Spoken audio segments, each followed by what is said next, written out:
What is up, fellow champions of Azeroth? This is the Chig coming at you with another World of Warcraft Season of Discovery video. Today we are going to be talking about something I am incredibly excited about, and that is going to be the Boomkin. But before we get started, go ahead and hit that like button, hit that subscribe button.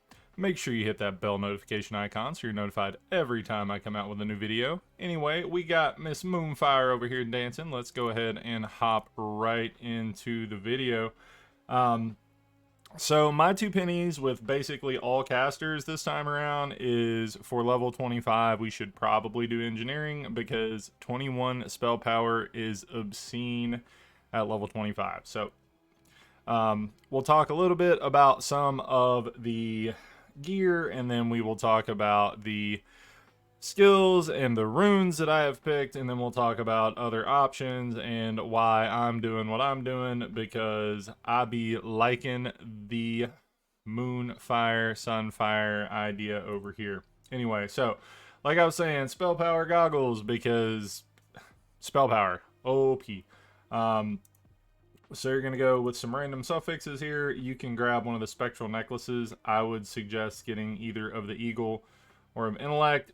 These drop pretty often, so like and then you're going to run into the things that drop in the raid. We're not too concerned about getting like the best of the best of the best or whatever, right? We're just looking for what we're looking for. Anything of Arcane Wrath is going to be super good because of the way we're going to be using the spells. Also, anything that just gives you general spell damage, and the reason being, general spell damage is going to affect your Wrath and your other abilities, and we're going to talk about why that matters momentarily. Anyway, anything of Arcane Wrath in your shoulder slot, they drop a lot. The Magician's Mantle's obviously excellent, but low drop rate, and does it drop, can you farm it, etc. And then the Feline Mantle from Shadowfang Keep, easily farmable. You'll be able to grab that. Resilient Cape, that drops a lot, but obviously just go into the auction house of Arcane Wrath.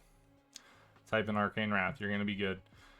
Other than that, you know, look for some things that may be easy world drops. Resilient Cape drops a lot. It's just going to increase your mana pool. We'll talk about why your mana pool is not as big of a deal now as it used to be for being a Boomkin, which is something I am super duper duper duper excited about. So again, we're in the arcane damage thing here, so just get arcane damage on your gear. Realistically, you want to try to get a mix of arcane damage and intellect, as well as any other useful caster stats. I'm personally going to be looking for the slots that get higher stat allocation, so like chest, shoulders, legs, and gloves, to give me more intellect, and then I'm going to try to fill in my other spots with the things that have of Arcane Wrath, because they just get less in general, right? They get less stat allocation, so they're going to have less intellect in general. Robes of Argal is going to be huge for the chest because it's got 9 intellect on it, so go ahead and pop that on if you can grab it. As far as bracers go, these are really good. Mind Thrust bracers, but again, it's a BOE. So Forsaken Stalkers drop the Fingerbone bracers. Meh. Silver Threaded Cuffs have a pretty decently high drop rate, so if anybody's killing mobs that have those will be around. Owl bracers, those are from vendors. Super easy to get. Also, the Feather...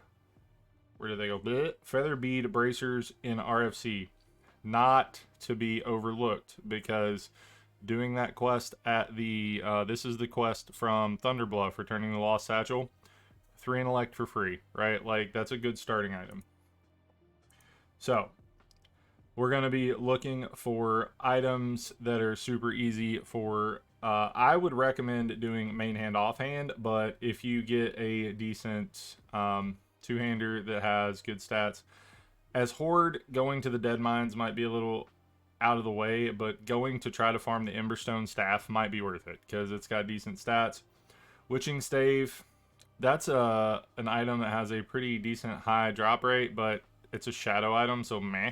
However, the Crescent Staff from the Leaders of the Fang quest, It's a little bit of a long quest chain, but that is an amazing two-hander. So looking at one-handers here, BFD, that's going to come from the raid. I don't know why it's using that, but we can look at a couple of different things here. It's not looking like there's a whole lot of good one-handers, so maybe just go with a two-hander for starters. Evocator's Blade does drop pretty frequently, but who knows how much that's going to cost. We're not even going to try to worry about that.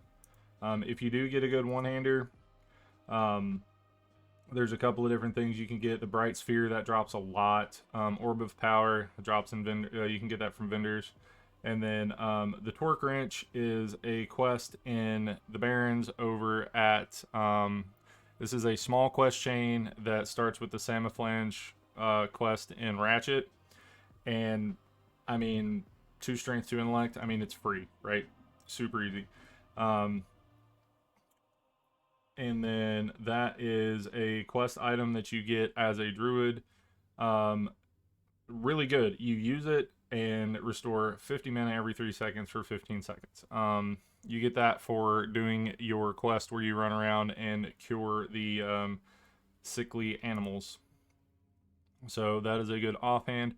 So the Void Touched Leather Gauntlets, these are amazing. They're going to give you hit, they're going to give you int, they're going to give you stam. These are great if you're a leather worker. If you are not a leather worker, these gloves right here, the Jute Braid gloves from a quest called Horde Presence.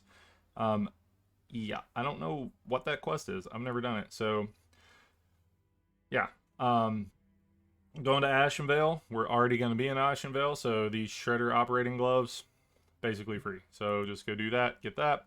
Belt of Argal, you're going to be hard pressed to beat the Belt of Argal. Just go farm Belt of Argal. Obviously, if you get the opportunity and you can get a group, literally farm SFK and Wailing Caverns to get all of the gear that you can possibly get that's for casters, because it's all good.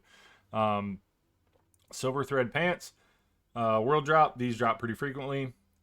Other than that, I would highly suggest going and doing the Battle for Hillsbrad if you can get a little bit of a group together. You'll be able to do most of it without a group, but getting the Sacred Burial Trousers, Int and Spirit, I mean, they got strength on them too, because however, but those are really good and free to get. And if you are a leather worker, have a friend that's a leather worker, or want to spend a little bit of money, find leather pants. Int Spirit from leatherworking, those are a item that you get from just leveling up. Advisor's Ring, this is going to be an amazing item. Get this. This is just, you're going to get this for free anyway, because you are going to be doing PvP with the world events. It's amazing. Stamina, spell damage, MP5. Black Widow Band. Since you're not tanking, this is an amazing item. You're either going to have to go farm this in the wetlands yourself, or try to catch it in the neutral auction house. Otherwise, Snake Hoop for Willix the Importer. You can go to the Dead Mines. Again, I don't really feel like going to the Dead Mines myself. RFK, we're not going to be doing RFK to try to get a blue, I promise. But the Deep Fathom Ring from Mutanus the Devourer. Again, this is one of those go farm RFC, or not RFC, Wailing Caverns things. That's just an amazing item. 6 Spirit, 3 Stam, 3 Intellect. Every single player wants this. I mean, I even want that on my non-caster characters. So those are the rings. Invoker's Void Pearl, you're going to get that from the raid. Arena Grandmaster, I don't expect you to get that, but I just let that autofill that spot. We still don't have any totems yet. We'll get there. All right, so let's hop over into the Talent Arenas. So, what I did first... just go ahead and throw, I'll show you down here, 5 points in Improved Wrath, because Improved Wrath is going to decrease the cast time of your Wrath spell. And then we are going to throw points into Improved Moonfire, increase the critical damage and damage of your Moonfire spell by 2%, all the way up to 10, which is amazing. And then you're going to throw 2 points into Range, so Nature's Reach. And then Improved Thorns, just because the rest of these things aren't really that good. Natural Shapeshifter, you're not going to be shapeshifting a lot in PvE while you are leveling up. Obviously, you can get this if you want it, but we don't really care too much because of the way we're saving our mana anyway. Improved Entangling Roots. This is good for PvP and stuff, so if you want to grab that, that's fine. Obviously, you can grab Nature's Grasp. This is going to be an amazing thing for PvP. It's going to help you out, but it's not required. Obviously, these are the points you move from Improved Thorns. You would move these around to these other places, because Improved Thorns is the one of these that I would not say is required. And then Vengeance. Critical strike damage of your Starfire, Moonfire, and Wrath spells by 20%. That goes all the way up to 100, so it just makes you hit harder, which is amazing. You can also, if you do not want to max Vengeance first, you can start putting points into Starfire, because what we're going to be doing is spending with Starfire and then letting our mana regen while we're using other abilities. So, let's hop over into the runes. Fury of Stormrage. Reduce the mana cost of Wrath by 100%, and each time you deal damage with Wrath, you have a 12% chance for your next cast of Healing Touch within 15 seconds to be instanced. This is doing two things for us. Firstly, for questing, it is making it where as we're questing, we are going to just be able to heal ourselves instantly. I mean, it does not reduce the mana cost, but as we're questing, we're going to be able to heal ourselves instantly and get our using our mana for things other than just sitting around, as we are going to be using Wrath a lot while we're questing. Obviously, I'm not doing the math and I'm not trying to figure out what the meta is. However, there is going to be a chance that just getting more nature damage is going to be good, and just unloading in different ways. So we're going to have to see how that goes. But this is just going to be awesome for questing. It's going to be awesome for PvP. You're going to be able to off-heal in dungeons. You're going to be able to off-heal in PvP. And you're going to be able to keep yourself and your buddies topped up while you're questing. Living Seed. This one is going to be for restoration. When you critically heal your target with any healing spells, you plant a Living Seed on the target for 30% of the amount healed. The Living Seed will bloom when the target is next attacked, last 15 seconds. This is very, very similar to Earth Shield. It just puts it on there, and then when they get hit, bang, they heal up. Survival of the Fittest. Reduces the chance you'll be critically hit by melee attacks by 6%, and reduce all damage taken by 10%. Damage taken reduced by an additional 10% while in bear form or dire bear form. This is for tanking. You're crit immune, and then you take less damage. It's going to be amazing. And then Wild Strikes. While you are in cat form, bear form, dire bear form, party members within 20 yards gain increased combat ferocity. Each melee hit has a 20% chance of granting the attacker an extra attack with 20% additional attack power. No effect if the party member is already benefiting from Wind Fury Totem. This is better Wind Fury Totem, and the reason this is better Wind Fury Totem is because this allows everybody in your group to still have imbuements on their weapons, as well as benefiting from this. So if you have a feral druid, they need this, period. Maybe not necessarily if you're a tank, because you may need survival of the fittest, but if you don't have any problem surviving, Wild Strikes, because it's just an aura and it's going to make it so much better than what we're doing with Wind Fury Totem. Alright, so let's get into the leg runes. Life Bloom reduces the global cooldown of your Rejuve and Life Bloom abilities by 0.5 seconds, and you gain the Life Bloom ability. Half a second less global cooldown on your Rejuve. You are going to be able to spam so many hots. This is going to be amazing. This is going to be so much fun. We are going to be going absolutely ham with this. Savage Roar. Finishing move that increases physical damage done by 30% while in cat form. Lasts longer per combo point. Obviously, this is a spinning plates thing that's going to be helping you out. But this is also going to make it a little easier to make sure your damage is staying up. And I think they're trying to make it where you don't have to do all of the gimmicky things to be competitive in DPS with how this is going, right? Skull Bash. Charge to a target within 13 yards and bash the target's skull, interrupting spell casting and preventing any spell in that skull from being cast for 2 seconds. This is absolutely amazing because now we have an interrupt that's not a shapeshift and bash with, so yes, Skull Bash. Amazing. Let's go. All right, Star Surge. Another thing I'm incredibly excited about because boom chicken, oh yeah.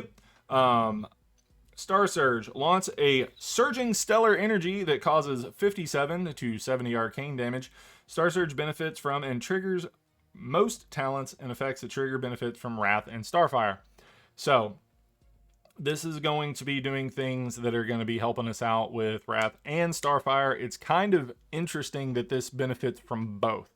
So this is going to get some really interesting multipliers. I don't know what the cooldown on this is going to be or what the mana cost on this is going to be. However, if it works how it works in retail and in other versions of the game, it's instant, it does big damage, it's just going to be amazing. I cannot wait to see how that goes. Hand runes. Lacerate. This is amazing. I love this. Lacerate the enemy target, making them bleed for 42 damage over 15 seconds, plus 20% weapon damage per existing application of Lacerate on the target. Causes a high amount of threat. This effect stacks up to 5 times on the same target. This is going to be amazing for DPS, not DPS, but for threat for bears. This is going to be awesome. Like, this is going to be great. And then I love dots, so this is just awesome, right? So this is going to be your tanking one. Mangle. This is going to be more for your DPS-y, right? Mangle the target for 160 normal damage and cause the target to take 30% additional damage from bleed effects and from shred for 1 minute. This ability benefits and triggers all effects associated with Claw and Maul. So you're going to be able to reduce its mana cost. You're going to be able to buff it up in a couple of different ways. However, it is just going to make you deal more damage. So this is another one of those spinning plates things. You're gonna have to keep your mangle buff up at all times. I mean, it lasts for a minute, so it's not gonna be hard, but like, you're gonna keep your mangle buff up, you're gonna be keeping up your roar, and it's just gonna increase. Like, that's just 100, like, that's 60% increased physical damage, and all of your damage is physical, so it's amazing, right? Here we got Sunfire, which is something else I'm incredibly excited about, because being able to double dot, run around, and then do all those kinds of things, right? It's gonna be awesome. You burn the enemy for 55 to 65 nature damage, and then an additional 110 nature damage over 12 seconds, which is just amazing. In addition, while in bear form, cat form, or dire bear form, your Moonfire is replaced with Sunfire Bear or Sunfire Cat. The spell benefits from and triggers all effects associated with Moonfire.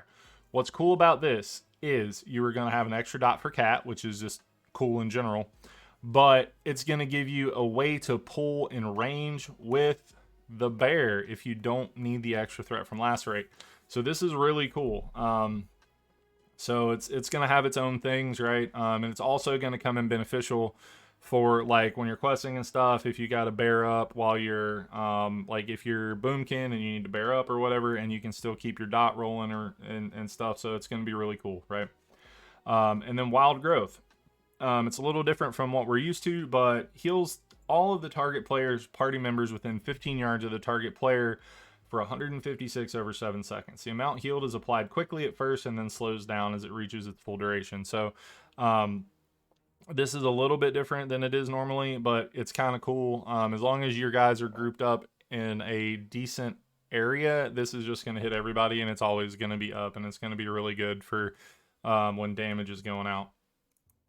So, I mean, this is where I'm at with this. I think this is going to be awesome. I think Boomkin is probably going to be more fun than it's ever been. Just because you get some of these interesting things as well as a little bit of bonuses and stuff. I mean, some of the utility that gets switched around later on is pretty cool. And then once we get some more levels and we're able to get down into Insect Swarm and stuff and have another dot, and like, I think in the grand scheme, it's going to be really cool, and it's going to get a lot more interesting as we get more levels. But this is where I'm at as far as what I'm going to do when I play my Druid. I'm probably going to be playing all of the classes, especially since we're going to be in this position where we have an amount of time, and then after we move to the next phase, the first levels of the next phase are going to be faster to level up. So it's going to be a lot more fun. Anyway, leave me a comment if you think I should do some like leveling guides and stuff too. I'm trying to think of a couple more things maybe I can do to help you guys out. Anyway, if you're still here, don't forget to hit that like button, hit that subscribe button, hit that bell notification icon, and I will catch you guys in the next one.